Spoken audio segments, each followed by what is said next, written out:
আসসালামু আলাইকুম। পাওয়ার প্রেজেন্টস ক্রিক টকে সকলকে আমন্ত্রণ। আমি আপনাদেরকে একটা ম্যাচের কথা একটু মনে করাই। গত বছরের 16ই জুলাই ম্যাচটা হয়েছিল 2023 সালে আফগানিস্তানের সঙ্গে। সেই ম্যাচটাতে আফিফ হোসেন ধ্রুবকে ওপেনিং করিয়েছিলেন চন্ডিকা হাথুরা সিংহে লিটন কুমার দাসের সঙ্গে। সেই ম্যাচটাতে 20 বল থেকে আফিফ 24 রান করেছিলেন, 67 রানের একটা ওপেনিং পার্টনারশিপ ছিল। বাংলাদেশ ফলশ্রুতিতে ম্যাচটা জয়লাভ করেছিল। এরপর এশিয়ান গেমসে বাংলাদেশের একটা টিম খেলা, যেটাকে আমরা সত্যিকারের অর্থে মূল ন্যাশনাল টিম ধরতে পারি না, কিন্তু এশিয়ান গেমসে 2টা ম্যাচে আফিফ 5-এ ব্যাটিং করলেন। লাস্ট ম্যাচটা পাকিস্তানের সঙ্গে ওপেনিং ব্যাটিং করলেন, সেখানে 11 বল থেকে 20 রান করলেন। এরপর যখন আফিফকে আবার নিয়ে আসা হলো মূল বাংলাদেশ জাতীয় দলে, যেখানে চন্ডিকা হাথুরা সিংয়ের কোচিংয়ে তিনি খেললেন, সেখানে আবার আফিফকে ব্যাটিং করানো হলো 6 নম্বরে এবং 5 নম্বর পজিশনে। নিউজিল্যান্ড সিরিজে তিনি খেলেছেন। আমার প্রশ্নের জায়গাটা হচ্ছে, যেই ওপেনিং ব্যাটারটা একটা ম্যাচ উইনিং পার্টনারশিপ করলেন 67 রানের ওপেনিংয়ে নেমে, 20 বল থেকে 24 রান করলেন, ওভার বাউন্ডারি ছিল, অ্যাগ্রেসিভ ইন্টেন্টে ব্যাটিং করলেন। ইমিডিয়েট তাকে যখন পরের ম্যাচটা আপনি খেলালেন, আবার আপনি 6 নম্বর পজিশনে ব্যাটিং করতে নামালেন, 5 নম্বর পজিশনে তাকে ব্যাটিং করালেন তার পরের ম্যাচটায়। সো এটা কি একটা ব্যাটারকে অনেক বেশি মাত্রায় কনফিউজড করে দেয় কি না? মানে একটা ব্যাটার যে পজিশনটায় স্বাচ্ছন্দ্য বোধ করেন, যে পজিশনটায় খেলতে চান, তাকে আসলে প্রপার জায়গাতে প্রপার সুযোগটা দেয়া হচ্ছে কিনা।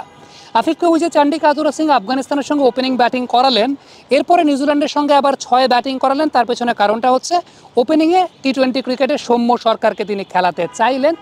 যদিও ওয়ানডে সিরিজে সৌম্য সরকার ভালো পারফর্ম করেছেন, তারই একটা ধারাবাহিকতায় তাকে টি-20তেও দেখতে চাচ্ছিলেন চন্ডিকা হাথুরা সিংয়ে। বাট এটা আফিফের সঙ্গে এক ধরনের ইনজাস্টিসের জায়গা কিনা, এই ইনজাস্টিসটা আফিফের ক্যারিয়ারের একেবারে শুরু থেকে তার সঙ্গে করা হয়েছে কিনা, সেটাও কিন্তু একটা প্রসঙ্গের জায়গা।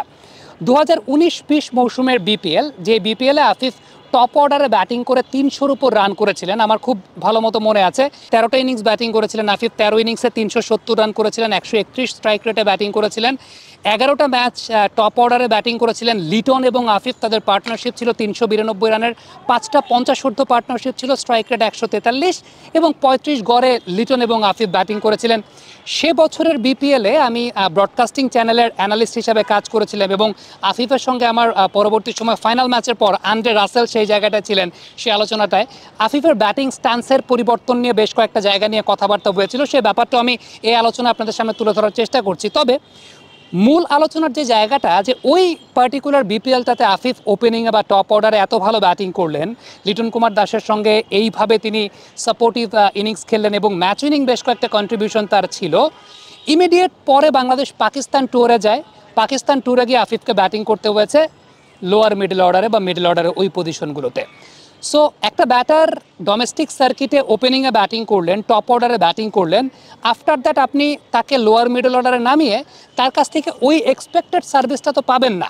এখন লোয়ার মিডল অর্ডারে নামানোর পর ওই পার্টিকুলার পজিশনের যে ডিমান্ডটা, ওই সময় আপনাকে যে স্ট্রাইক রেট মেনটেন করে ব্যাটিং করতে হবে, সেই ডিমান্ডটাকে আসলে তার কাছ থেকে আপনি এক্সপেক্ট করতে পারেন।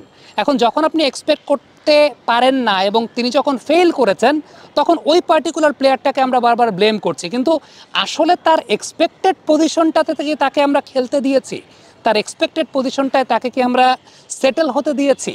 এই জায়গাটা কিন্তু প্রসঙ্গক্রমে চলে আসে, বা এই জায়গাটা একদম প্রশ্নটা উদ্রেক করে দেয় যে একটা পার্টিকুলার টুর্নামেন্টে একটা প্লেয়ার ওপেনিং পজিশনে ব্যাটিং করলেন, ভালো করলেন, এবং আমার মনে আছে ওই বছরটাতে রাজশাহী রয়্যালস টিমের মেন্টর হিসাবে হান্নান সরকার ছিলেন, ম্যানেজার হিসাবে হান্নান সরকার ছিলেন, এবং তিনি মোটামুটি টিমটাকে গুছিয়েছিলেন, যিনি এখন ন্যাশনাল টিমের সম্মানিত সিলেক্টর। তিনি কিন্তু ওই সময় আফিফকে ওপেনিংয়ে ব্যাটিং করিয়েছিলেন। সো আই উড এক্সপেক্ট, আমার কাছে মনে হয় যে যেহেতু হান্নান ভাই এখন ন্যাশনাল টিমের সিলেকশন প্যানেলে এসেছেন, এটাও এক্সপেক্ট করতে পারি যে হয়তো বা তিনি একটা ইনফ্লুয়েন্স ক্রিয়েট করতেও পারেন যে আফিফকে তার এক্সপেক্টেড পজিশনগুলোতে খেলানোর জন্য। হ্যাঁ, আপনি একটা কথা বলতে পারেন যে আফিফ যখন দেখলেন যে তাকে ন্যাশনাল টিমে আসলে বিবেচনা করা হচ্ছে লোয়ার মিডল অর্ডারে, তিনি তার গেমটাকে পরিবর্তন করার কতটুকু চেষ্টা করেছেন, যে তিনি যেহেতু তাকে ওই পজিশনে সুযোগ দেওয়া হচ্ছে, সো ওই পজিশনটাই তিনি নিজেকে প্রুভ করবেন। সেটা যদি আফিফ না পেরে থাকেন, সেটা আফিফের ব্যর্থতা বলতে হবে। কিন্তু একটা ব্যাটার যিনি সত্যিকারের অর্থে নতুন বলে বেশি স্বাচ্ছন্দ্য বোধ করেন, নতুন বলের ক্রিকেট খেলতে বেশি স্বাচ্ছন্দ্য বোধ করা প্লেয়ারকে আপনি যখন পুরানো বলে খেলাচ্ছেন এবং এমন সিচুয়েশনে খেলাচ্ছেন যে সিচুয়েশনটা তিনি হয়তো বা একটু কম কমফোর্টেবল, বা তার চাইতো বেটার এক্সপেক্টেড কমফোর্টেবল সিনারিও তার জন্য রয়েছে, এটা অবশ্যই দেশের ক্রিকেটের জন্য ব্যাকফায়ারিং এবং ওই পার্টিকুলার প্লেয়ারটার জন্য ব্যাকফায়ারিং, কারণ ওই প্লেয়ারটার মোটিভেশনের জায়গাটা কিন্তু অনেকাংশে কমে যায়। আমি যদি ঠিক এই মুহূর্তে আপনাদেরকে আফিফের এগেনস্ট পেস বোলার্স তার স্ট্রাইক রেটের জায়গাটা, অ্যাভারেজের জায়গাটা এবং স্পিন বোলার্স স্ট্রাইক রেট এবং অ্যাভারেজের জায়গাটা দেখাই পর্দায়, এখানে একটা পার্থক্য আপনি দেখতে পাবেন যে স্পিনের এগেনস্টে এবং পেসের এগেনস্টে তার স্ট্রাইক রেট এবং অ্যাভারেজের জায়গাটা কিন্তু একটা অনেক বড় পার্থক্যের জায়গা আছে। তার মানে আফিফ পেসের এগেনস্টে অনেক বেশি মাত্রায় কমফোর্টেবল ফিল করেন, যেটা অ্যাজ অ্যান ওপেনার বা as a top order batter যখন সার্কেলের মধ্যে ব্যাটিং করছেন, টাইমিং বেস ক্রিকেটটা খেলছেন, ওই সময়টা তার ব্যাটিংয়ের সঙ্গে অনেক বেশি মাত্রায় সামঞ্জস্যপূর্ণ। যে জায়গাটা নিয়ে আমি কথা বলতে চাচ্ছিলাম, যে আফিফের সঙ্গে আমার কথা হয়েছিল 2019-20 বিপিএল শেষে, যে তিনি তার ব্যাটিংয়ের বিবর্তনের জায়গাটা কীভাবে নিজেকে চেঞ্জ করার চেষ্টা করেছেন।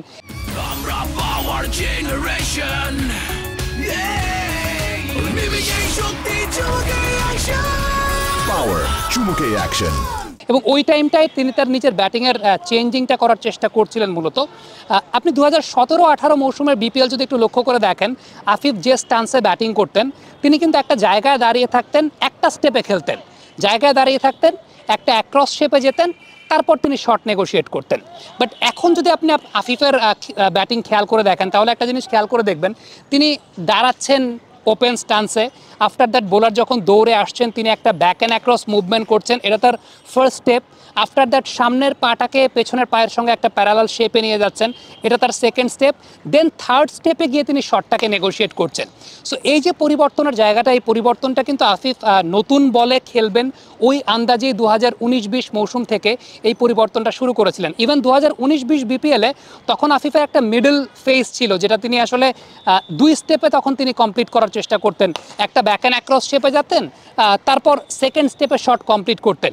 বাট সেটাকে আফিফ পরে চেঞ্জ করে 3 স্টেপে নিয়ে এসেছেন, ব্যাক অ্যান্ড অ্যাক্রস যাচ্ছেন, দেন প্যারালাল শেপে যাচ্ছেন, আফটার দ্যাট থার্ড স্টেপে গিয়ে শটটাকে কমপ্লিট করছেন, যেটা 2017-র সাথে আমরা যদি একটু কম্পেয়ার করে দেখাই, পাশাপাশি কম্প্যারিজনে আপনারা দেখতে পাবেন যে 2017 সালে একটা মাত্র স্টেপেই তিনি শটটাকে কমপ্লিট করছেন। বাট এখনকার সময় যদি আপনি চিন্তা করেন 23-24 বা এটা 2019-20 থেকে শুরু হয়েছে, তিনি 3টা স্টেপে শট নেগোশিয়েট করার চেষ্টা করছেন বা শট কমপ্লিট করার চেষ্টা করছেন বা সেটা করছেন। এবং এটা কিন্তু টু বি ভেরি অনেস্ট, ওই যে নিজেকে নতুন বলের ক্রিকেটে হ্যাবিচুয়েটেড করার জন্যই আফিফের একটা প্রয়াসের জায়গা ছিল।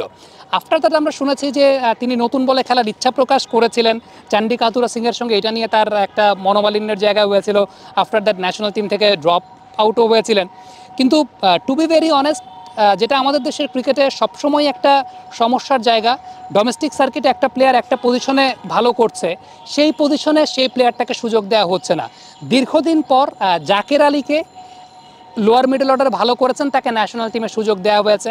অন অ্যান্ড অফ তো তিনি ভালোই খেলেছেন, এবং একটা প্লেয়ারকে এখন যদি আপনি সময় না দেন, আপনি একদম ইমিডিয়েট আফটার রেজাল্ট যদি আপনি এক্সপেক্ট করেন, আমার কাছে মনে হয় যে সেটাও সেই প্লেয়ারের সঙ্গে এক ধরনের ইনজাস্টিসের ব্যাপার ঘটে। জাকের আলীকে নিয়েও অনেক কথাবার্তা হচ্ছে, আমি জানি খুব ভালো মতো, যে জাকের আলী এক্সপেক্টেড সার্ভিসটা দিতে পারেন নাই। আবার কিছু কিছু ম্যাচে তো দিয়েছেন, জিম্বাবুয়ে সিরিজও ভালো করেছেন, শ্রীলঙ্কা সিরিজও ভালো করেছেন, ওয়ার্ল্ড কাপে হয়তো বা আপনার আমার এক্সপেকটেশন অনুযায়ী ফুলফিল করতে পারেন নাই। কিংসটাউনে যে ধরনের উইকেটে খেলা হয়েছে সেটা ব্যাটিংয়ের জন্য খুব বেশি ফ্রেন্ডলি ছিল না। ড্রপ ইন উইকেটে যখন খেলা হয়েছে, আমি বলবো যে সাউথ আফ্রিকার সঙ্গে যে ম্যাচটা ছিল, ওই ম্যাচটা আসলে জাকের আলীর ম্যাচটা বের করা উচিত ছিল। বাট আদারওয়াইজ অন্যান্য ম্যাচগুলোতে এন্টায়ার ব্যাটিং অর্ডারই কোলাপস করেছে। সো দলের মধ্যে 11টা জাকের আলী অনেক খেলে নেই। সো ওই জায়গাটা শুধু একমাত্র একজনকে যদি আপনি ব্লেম দেন, সেটাও একজনের সঙ্গে অনেক বেশি মাত্র ইনজাস্টিস হবে। বাট আমাদের এই আলোচনাটা আমরা আসলে করতে চেয়েছিলাম আফিফকে নিয়ে, যে আফিফ আসলে পর্যাপ্ত সুযোগ পেয়েছেন কিনা, বা তার পটেনশিয়াল অনুযায়ী, তার কমফোর্ট জোন অনুযায়ী সুযোগটা তিনি পেয়েছেন কিনা। আপনারা হয়তো বা বিবেচনার জায়গাটা করবেন। কমেন্ট বক্সে আপনাদের মন্তব্য মতামত জানতে চাই, লিখে পাঠাবেন।